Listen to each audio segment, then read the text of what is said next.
friends, I have another little polar bear book for you. Another one. Crazy. I know, right? This little polar bear gets into so much trouble.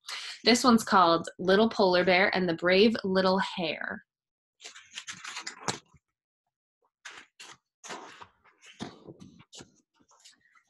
Lars, the little polar bear, lived at the North Pole. He liked to sit on a little hill and look out over the ice and snow to the sea. Usually it was very quiet at the North Pole. The only sound was the wind. But one day, Lars heard something else, a faint whimper. He turned his nose in the direction of the sound and sniffed. He smelled something unfamiliar. On silent pause, Lars followed the smell until he found a deep hole. The whimpering clearly came from down in the hole. What could it be? Lars leaned nervously over the edge. Down at the bottom sat a small hare, shivering with fear. A hare is another word for a rabbit. Don't be afraid, Lars said to him. I will help you. The little hare's eyes grew large as Lars pushed down a heap of snow, but then he understood, and with a hop, hop, he was free. I was so scared, said the little hare. Everything's all right now, said Lars. What's your name? I'm Hugo, said the hare. My name's Lars. Come on, let's race. Great, cried Hugo, for he loved to race, and he certainly could run fast. So fast that he easily beat the little polar bear. Soon it started to snow. When it snows, I have to go home, said Hugo. My parents said so. That's too bad, said Lars, but I'll walk you home. It snowed harder and harder, and the two struggled against the wind. The snow was so thick that they couldn't see a thing, so they snuggled up against each other and waited out the storm. Finally, it stopped snowing. The sky was bright and clear again. Lars and Hugo shook off all the snow. Everything looked different and strange. Where are we? Said Hugo. We'll never find our way back home. Don't worry, Hugo, said Lars. I often get lost, but I always find my way home again. But I'm hungry, said Hugo. Suddenly, they heard a loud rattling noise. Something red was rumbling through the snow. Hugo quickly burrowed into a pile of snow. You're such a scaredy hare, called Lars, laughing. Come on out. That was only a car. A what? Asked Hugo from deep inside the snow. A car. It belongs to the polar station. My father takes me there all the time, and we find delicious things to eat. Come on. I know my way home from there. Lars and Hugo followed the car's tracks. Soon they saw the polar station. Now that you know where we are, Hugo said, let's go straight home. The polar station made him nervous. Don't be a scaredy hare, said Lars. Let's get something to eat first. I'm not so hungry now, said Hugo. Well, I am, said Lars. Wait until you see what good things they have to eat down there. Come on. When the car left again, Hugo gathered his courage and followed Lars down to the polar station.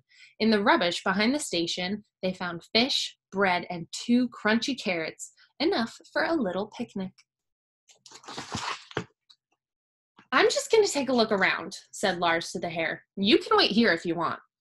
The little polar bear climbed up to the roof of the polar station. He noticed an opening that wasn't a door and wasn't a window.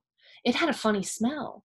Lars heard an unusual noise. He wanted to get a closer look, so he pushed aside the grate and leaned into the opening.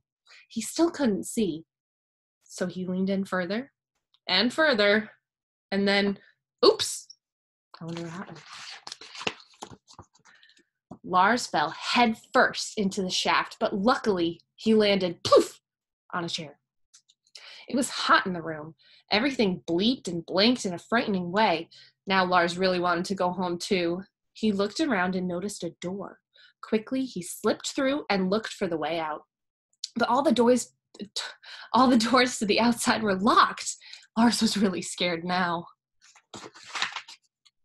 Lars paced through the rooms. Suddenly, he had a shock. The car was returning. Any moment now, the man would be here. Terrified, Lars searched for a hiding place. Hugo also heard the car, and he saw the man get out. I have to help Lars, he thought. His heart pounded wildly. Fast as lightning, he hopped down to the polar station, but the man was already at the door.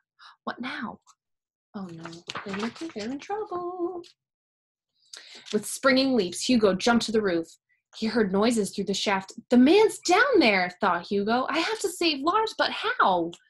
Then Hugo got an idea. He turned around and pushed with his hind feet. Snow plopped down the shaft. He kept pushing as fast as he could.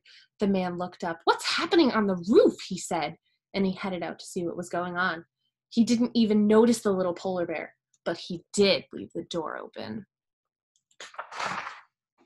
Lars slipped out the door, and as soon as he saw that the coast was clear, he ran away as fast as he could. "Come on, Hugo, quick!" he called from a safe distance. "I'm out! I'm over here!" Hugo dashed between the man's legs and took one great leap off the roof. Lars and Hugo ran and ran as fast as they could. It was just like a race, and Hugo was still faster. "Wait for me!" cried Lars, out of breath. Hugo stopped. They were already quite far from the polar station. "I was so scared," said Lars. "But you were very brave. You saved me. Now you can call me a scaredy bear." "I wasn't brave," said Hugo. "I just did what I had to do, and everything's all right now." Together, they found their way home. Lars and Hugo became great friends. Often they would sit on the hill and look out over the ice and snow to the sea, and sometimes they curled up together at night in the snow, whispering stories to each other until they fell asleep. I loved that one. I miss you all. I'll see you soon.